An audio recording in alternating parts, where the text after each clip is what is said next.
Ajmer gangrape और blackmail कांड में 32 साल बाद बाकी बचे 6 आरोपियों को स्पेशल पॉक्सो कोर्ट ने आजीवन कारावास की सजा सुनाई है। साथ ही 5 लाख का जुर्माना भी लगाया गया है। इससे पहले साल 1992 में 100 से ज्यादा स्कूल और कॉलेज छात्राओं के गैंगरेप और ब्लैकमेलिंग मामले में 18 आरोपियों में से 9 को सजा सुनाई जा चुकी है। एक आरोपी दूसरे मामले में जेल में बंद है, तो वहीं एक सुसाइड कर चुका है। इस सनसनीखेज अपराध में इंसाफ की लड़ाई इतनी आसान नहीं थी, लेकिन फिर भी 2 लड़कियों ने मिलकर इसे अंजाम तक पहुंचाया, जबकि कई लड़कियों ने केस दर्ज कराने से भी इनकार कर दिया था। आइए आपको बताते हैं कि ये पूरा मामला आखिर है क्या। दरअसल साल 1992 में अजमेर में यूथ कांग्रेस के तत्कालीन अध्यक्ष फारूक चिश्ती, उसके साथ ही नफीस और उसके गुर्गे कॉलेज की लड़कियों को अपना शिकार बनाते थे। 32 साल पुराने इस मामले में 100 से ज्यादा छात्राओं के साथ रेप किया गया। इस मामले का भांडाफोड़ तब हुआ जब अजमेर शहर में एक के बाद एक लड़कियां स्कूल जाने से कतराने लगी और खुद को घरों में कैद करने लगी। इत्तेफाक ये भी था कि सभी लड़कियां सोफिया सेकेंडरी स्कूल की स्टूडेंट थी, जहां पर अमीर घर की लड़कियां पढ़ती थी। जब ये पता करने की कोशिश की गई कि ये लड़कियां ऐसा क्यों कर रही हैं, तो हकीकत जानकर हर किसी के पैरों तले जमीन खिसक गई। सच्चाई जानने के बाद अजमेर में भूचाल आ गया। ये कोई मामूली घटना नहीं थी, बल्कि इंडिया का सबसे बड़ा सेक्स स्कैंडल था, जहां पर चंद लोगों ने मिलकर 100 से ज्यादा लड़कियों को अपनी हवस का शिकार बनाया, जिसमें ड्राइवर की बेटी से लेकर अफसर की बेटियों को भी हवस का शिकार बनाया गया। इस घिनौने खेल की शुरुआत साल 1990 में अजमेर शहर के सबसे अमीर और सबसे बड़े घरानों में गिने जाने वाले चिश्ती परिवार के लड़कों ने की थी, जिनके आगे बड़े बड़े अधिकारी नतमस्तक रहते थे। चिश्ती परिवार के फारूक चिश्ती और नफीस चिश्ती का रुतबा उन दिनों अजमेर शहर में किसी सेलिब्रिटी से कम नहीं था। ये लोग उस जमाने में संजय दत्त के स्टाइल को कॉपी करके दिन भर शहर में घूमते और लड़कियों में भी काफी फेमस थे। इस सनसनीखेज वारदात की शुरुआत तब हुई जब सोफिया सेकेंडरी स्कूल के 12वीं क्लास में पढ़ने वाली एक लड़की ने अपने दोस्त से कहा कि मुझे गैस कनेक्शन लेना है, साथ ही कांग्रेस पार्टी भी ज्वाइन करनी है ताकि मैं राजनीति में आगे बढ़ सकूं। इस पर लड़की के दोस्त ने कहा कि हम मिलकर फारूक चिश्ती से बात करेंगे तो वो तुम्हें गैस कनेक्शन भी दिलवा देगा, साथ ही कांग्रेस पार्टी भी तुम ज्वाइन कर सकोगी। फिर क्या था, लड़की फारूक चिश्ती से मिलने के लिए तैयार हो गई। फारूक से मुलाकात के दौरान लड़की ने गैस कनेक्शन और कांग्रेस ज्वाइन करने की बात कही। फारूक चिश्ती लड़की की बात मान जाता है। यहाँ तक सब कुछ ठीक था।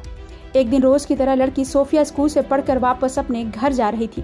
तभी रास्ते में उसके पास आकर एक मारुति वैन रुकी। वैन के रुकते ही लड़की ने पहचान लिया कि गाड़ी में फारूक और उसके दोस्त हैं। फारूक लड़की से कहता है कि मैं उधर ही जा रहा हूँ, तुम्हें ड्रॉप कर दूंगा। लड़की फारूक को जानती थी, इसलिए वो उसकी गाड़ी में बैठ गई। गाड़ी अभी आगे बढ़ी ही थी कि वो मेन रोड छोड़कर दूसरी तरफ मुड़ गई। लड़की को जब शक हुआ तो उसने पूछा कि तुम कहाँ लेकर जा रहे हो। इस पर वो लोग कहते हैं कि तुम्हें फार्म हाउस लेकर जा रहे हैं। लड़की के फार्म हाउस आते ही फारूक चिश्ती ने उसके साथ रेप किया और उसकी न्यूड तस्वीरें खींच ली। इसी के दम पर ब्लैकमेल कर लड़की के साथ गैंगरेप किया गया। इसके बाद न्यूड तस्वीरें दिखाकर कहा गया कि अगर तुम किसी सहेली को लेकर आओगी, तुम्हारी ये तस्वीरें मिटा देंगे। ये सुनते ही लड़की उनके पैरों में गिरकर उसे बख्श देने की गुहार लगाने लगी, लेकिन इन दरिंदों पर इसका कोई असर नहीं हुआ। वो लड़की को यहाँ तक कहने लगे कि अगर तुम किसी दूसरी लड़की को लेकर नहीं आई तो अगले ही दिन ये तस्वीरें तुम्हारे पड़ोसियों में बांट दूंगा। अब लड़की के पास कोई रास्ता नहीं था। वो रोज की तरह स्कूल जाना शुरू कर देती है और फिर अपनी एक सहेली को किसी बहाने से फारूक चिश्ती के घर ले आती है। फारूक चिश्ती और उसके दोस्त इस लड़की का भी रेप करते हैं, उसकी भी तस्वीरें खींच लेते हैं। कुछ दिनों बाद इस लड़की को भी उसी तरीके से धमकाया जाता है। इस लड़की को भी एक नई लड़की लाने को कहा गया। इसके बाद इन लोगों ने इसी तरीके से 100 से ज्यादा लड़कियों का गैंगरेप किया। कुछ लड़कियों ने पुलिस से मदद भी मांगी, लेकिन ऊंचे रसूख की वजह से पुलिस वाले इस मामले को वहीं रफा दफा करके निकल गए। अब तक 200 से 300 लड़कियों को फारूक चिश्ती और उसके गुर्गे अपना शिकार बना चुके थे। किसी की कोई मदद नहीं मिली तो लड़कियों ने शहर छोड़ना ही मुनासिब समझा। हालांकि कुल 30 लड़कियों ने सामने आकर इस मामले में केस दर्ज कराया, लेकिन उनके साथ दरिंदगी इतनी ज्यादा बढ़ गई कि उनमें से ज्यादातर कभी थाने नहीं गई। अंत में सिर्फ 2 लड़कियां ही इस केस के शिकायतकर्ता के तौर पर बची। इस केस में जितनी भी लड़कियों का नाम पीड़िता के तौर पर शामिल था, उनमें से ज्यादातर लड़कियों ने परिवार के साथ शहर ही छोड़ दिया और वो कहीं अनजान जगह पर रहने चले गए। केस दर्ज हुई और पुलिस की जांच आगे बढ़ाई गई। इसके बाद 30 मई 1992 को पहली बार दर्ज की गई FIR में नफीस चिश्ती और फारूक चिश्ती का नाम शामिल किया गया।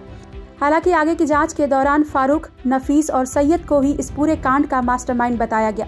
जांच में ये भी पता चला कि पीड़ित लड़कियों में कई लड़कियां नफीस और फारूक की रिश्तेदार भी थी।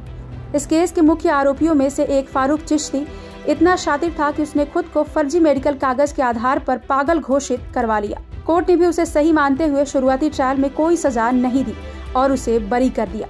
लेकिन साल 2007 में फास्ट ट्रैक कोर्ट ने फारूक को उम्र कैद की सजा सुनाई। हालांकि इस मामले में 100 से ज्यादा लड़कियों को आज भी इंसाफ का इंतजार है।